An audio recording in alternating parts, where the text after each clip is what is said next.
Have you ever stopped to think about what happens after our last breath? Does everything just fade away, or is there something beyond what we know? Death is a mystery that spans cultures and generations, but what if it's not really the end, but the beginning of a new journey? In this video, we're going to dive deep into Spiritism's revelations about death and explore whether the soul continues to exist beyond the physical body. By the end, you'll have answers that might completely transform the way you see life. What if death wasn't a farewell, but a reunion? Get ready for a journey of discovery, because sometimes to understand life, you need to comprehend death. Since the dawn of humanity, death has been an enigma that defies our understanding. Imagine the first civilizations gazing at the starry sky, seeking answers to what happens when we close our eyes for the last time. This quest hasn't stopped, it has evolved. Today we have scientists in cutting-edge laboratories using advanced technology to try to capture the exact moment when life slips away.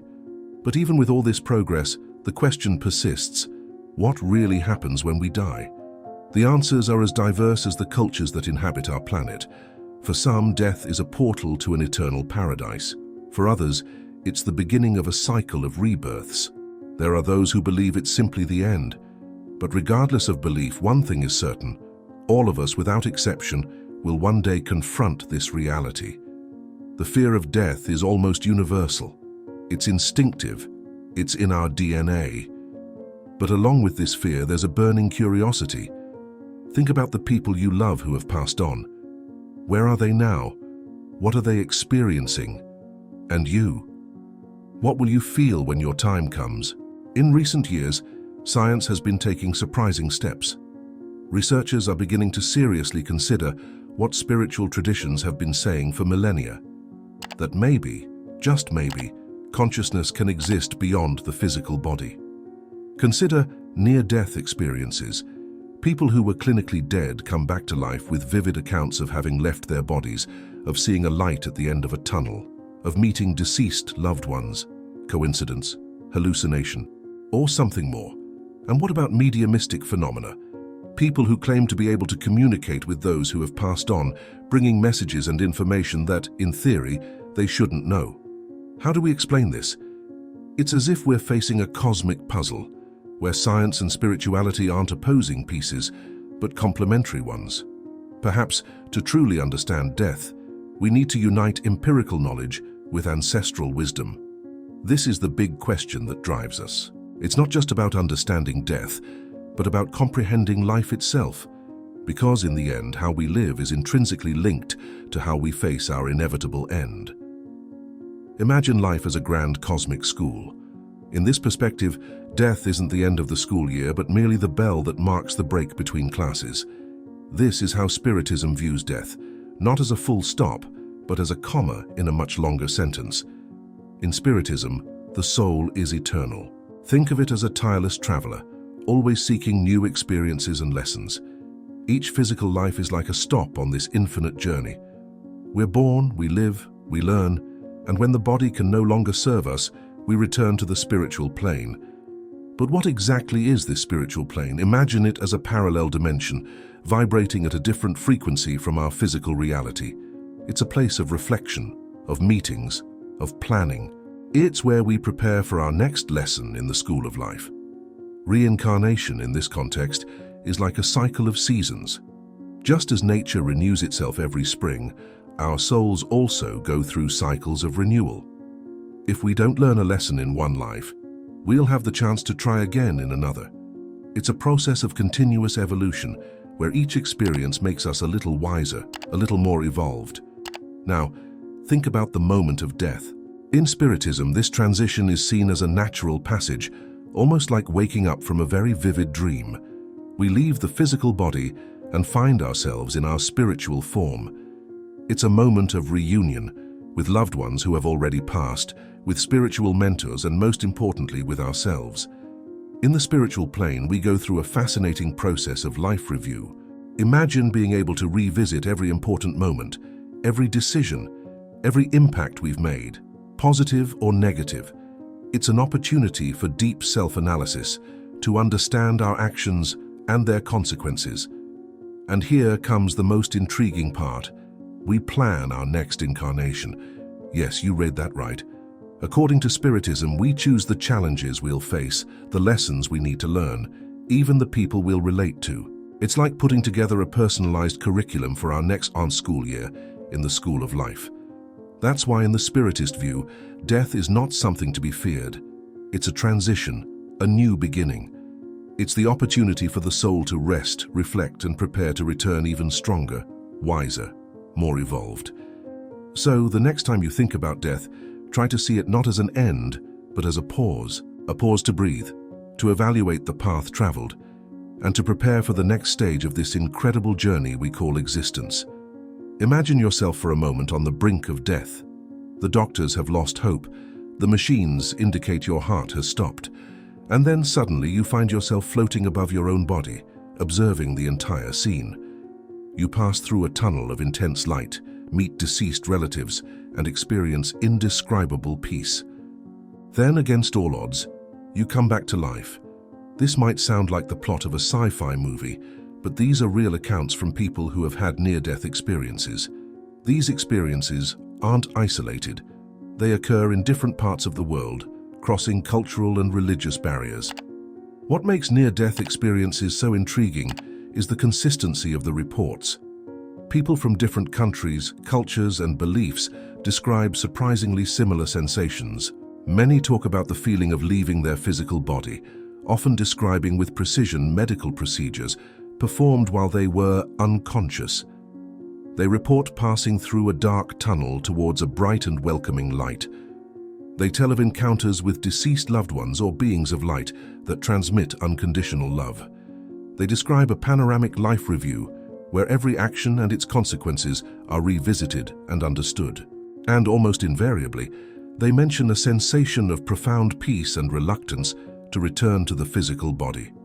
But are these experiences just hallucinations caused by a brain in extreme stress? Many scientists initially thought so. However, the more they study the phenomenon, the more intrigued they become. Consider the case of Pam Reynolds. During a complex brain surgery, Pam was subjected to an induced cardiac arrest. Her eyes were blindfolded, her ears plugged, and her brain activity closely monitored. Even so, upon waking, Pam was able to accurately describe details of the surgery, including conversations between doctors and even the instruments used.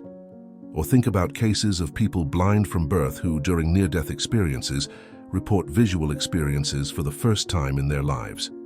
How can we explain this solely based on brain processes? These experiences challenge our current understanding of consciousness. Is it really confined to the brain, or is the brain more like a receiver, capturing a consciousness that exists beyond the physical body? For Spiritism, near-death experiences are further evidence that life continues after physical death.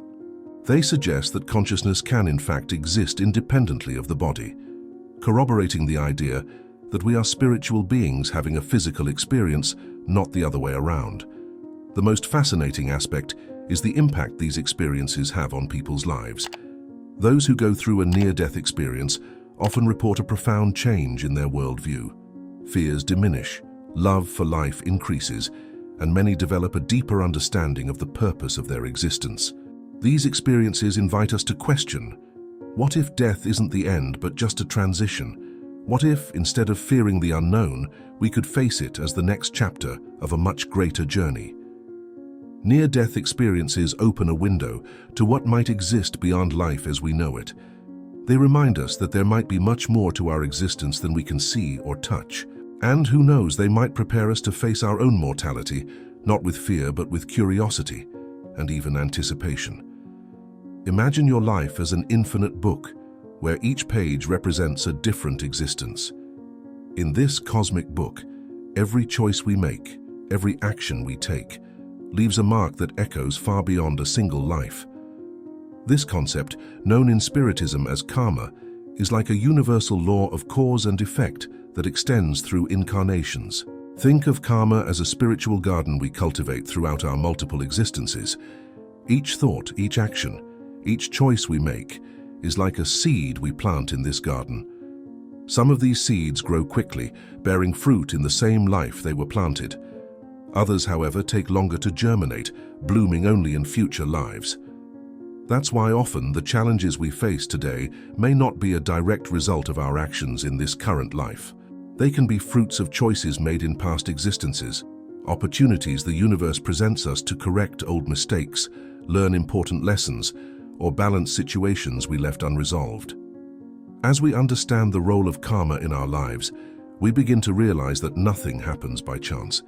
Each difficulty we face, each obstacle that arises in our path, is actually an opportunity for growth and learning. Every encounter, every relationship, no matter how challenging, is a chance for us to evolve spiritually. Life, seen from this perspective, becomes a great field of learning. It offers us exactly the experiences we need to grow, even when we don't immediately understand why certain situations occur. That difficult person at work?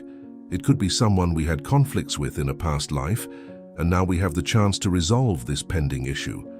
That persistent financial difficulty? Perhaps it's an opportunity to learn detachment and trust. It's important to understand that karma is not a punishment. It's not a severe judge condemning us for our past mistakes.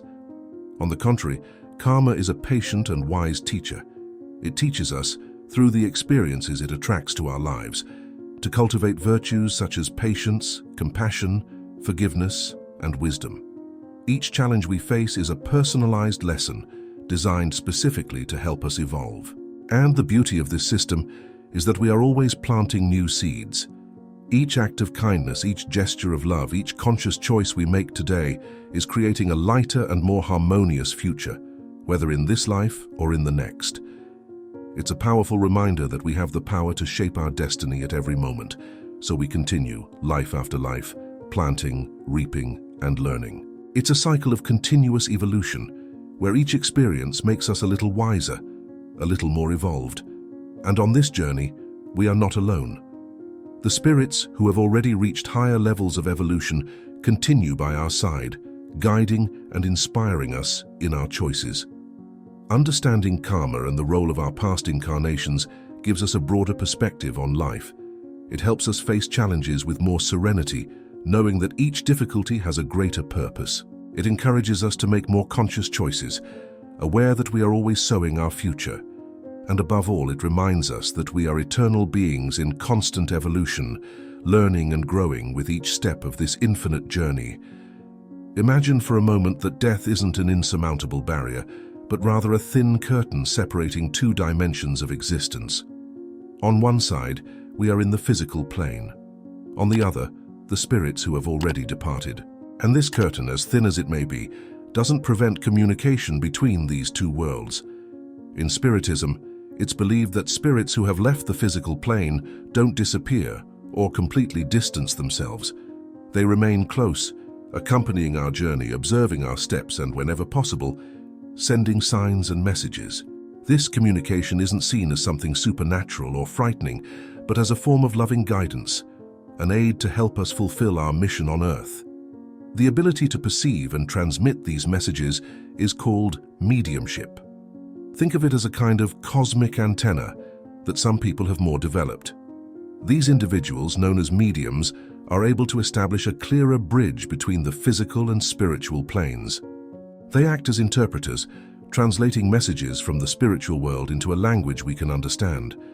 But it's important to understand that spiritual communication isn't limited to recognized mediums. In fact, we all have a degree of mediumistic sensitivity, even if we don't consciously perceive it. The signs can be much more subtle and everyday than we imagine. Perhaps you've already experienced one of these moments. A vivid dream with a loved one who has passed on, leaving a sensation of comfort and reality upon waking. Or maybe a coincidence so specific and meaningful that it seemed like a direct message from the universe. These experiences can be ways spirits communicate with us. These subtle signs are like gentle touches from spirits, soft ways of reminding us that we're not alone on our journey. In moments of pain, doubt, or need, they draw near to inspire and strengthen us. Sometimes all it takes is a comforting thought that comes out of nowhere, a sudden intuition, or an inexplicable feeling of peace for us to perceive their presence. In more structured mediumistic sessions, these encounters between the two planes can become more evident. On these occasions, spirits can communicate through mediums to transmit advice, messages of consolation, or even guidance on important choices in our lives. These are moments when the veil between worlds becomes even thinner, allowing a more direct dialogue between the physical and the spiritual. It's important to emphasize that, according to Spiritism, more evolved spirits never interfere with our free will. They're not here to make decisions for us or to give us all the answers. Instead, they act as silent guides, offering suggestions, inspirations, and support, always respecting our freedom of choice. This constant communication between the two planes reminds us that life is much more than just our physical existence. We are part of a cosmic web of relationships and learnings that extends far beyond what our eyes can see. The spirits that accompany us are like loving mentors, always ready to assist us on our journey of evolution. So the next time you feel that inexplicable intuition, that comforting thought that comes out of nowhere, or even that meaningful coincidence, pause for a moment. It might be more than just chance. It could be a sign, a message, a reminder that you are loved and guided, even in the moments when you feel most alone. Death is a universal certainty, a destiny we all share. However, how we live and prepare for this moment can make all the difference in how we experience this transition. In Spiritism, spiritual preparation for death isn't seen as something morbid or frightening, but as an essential part of our journey, a process that ensures a smoother passage and a serene arrival to the spiritual plane. Think of death as a great voyage. Just as we carefully prepare before setting off on an important journey, choosing what to take, resolving pending matters, saying goodbye to loved ones, we should also prepare for this ultimate journey of the soul. And this preparation doesn't begin in the last moments of life, but now in the present, with every choice we make. Spiritual preparation for death is, in fact, preparation for life. It's an invitation to live more consciously, more fully, more aligned with our deepest values. We start with small daily practices that raise our vibration and strengthen our connection to the spiritual plane. Meditation, for example, helps us quiet the mind and tune into higher frequencies. Prayer, whether formal or a simple internal dialogue, connects us with higher forces and reminds us of our spiritual nature. Gratitude, practiced consciously, helps us recognize the blessings in our life and elevates our energy. These moments of introspection are precious. They allow us to take an honest stock of our lives, recognizing our achievements, but also identifying areas that need attention. It's an opportunity to let go of hurts, resentments, and regrets that might weigh on our soul at the moment of transition. A crucial aspect of this preparation is resolving emotional and spiritual loose ends. Forgiveness, both the act of forgiving and asking for forgiveness, is a powerful tool in this process. It frees us from emotional ties and gives us the lightness necessary to move forward.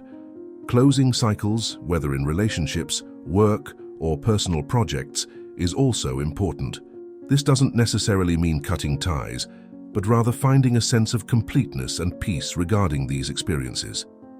It's essential to understand that everything we carry in our soul, our thoughts, feelings, actions, directly influences how we'll be received in the spiritual plane. The lighter and more harmonious our emotional and spiritual baggage, the smoother our transition will be. Preparing for death isn't just about saying goodbye to the physical world. It's about deeply accepting that life is a school, a learning field, and that each cycle that ends is the beginning of another. Death, from this perspective, isn't the end, but a return to our true spiritual home, where the soul can reflect on lived experiences, rest, and prepare for new opportunities for growth. Living consciously with purpose and inner peace is the key to ensuring a peaceful transition. This means cultivating healthy relationships, practicing love and compassion, seeking self-knowledge, and constantly working on our personal and spiritual improvement. Each act of kindness, each gesture of love, each effort to be better people, not only enriches our current life but also paves the way for our future journey in the spiritual plane. Remember, how we live defines how we depart. By spiritually preparing for death, we're not surrendering to it, but fully embracing life in all its depth and meaning. We're preparing not just for an end, but for a new beginning, for the next chapter, of our eternal spiritual journey. Throughout this video, we've seen that death isn't an end but a passage, an inevitable and necessary moment in the soul's evolutionary path. We have discovered that reincarnation gives us the opportunity to grow and correct mistakes, and that each challenge in our lives is part of the necessary learning for us to evolve. We've also explored how near-death experiences and messages from spirits remind us that life is much greater than what we see. The soul is eternal, and by understanding this, we can live with more lightness, accepting difficulties and making the most of each moment. And now I ask you, how have you been living your life? Is there something that needs to be resolved? A pending matter that needs to be closed? An unspoken word that still echoes in your mind? Remember, the time we have here is a gift. Every choice we make now prepares the ground for a lighter and more serene transition. How about starting today, forgiving, being grateful, loving, and preparing for when it's time to move on? If you're interested in this topic and want to continue deepening your knowledge about spirituality, reincarnation, and the evolution of the soul, don't forget to subscribe to the channel. This way, you won't miss any of our upcoming videos. Turn on the bell icon to receive notifications and share this video with someone you think needs to hear this message. Sometimes, a simple reflection can change someone's life. Thank you for being here with us. And remember, death is not the end, it's just the beginning of a new journey. See you in the next video.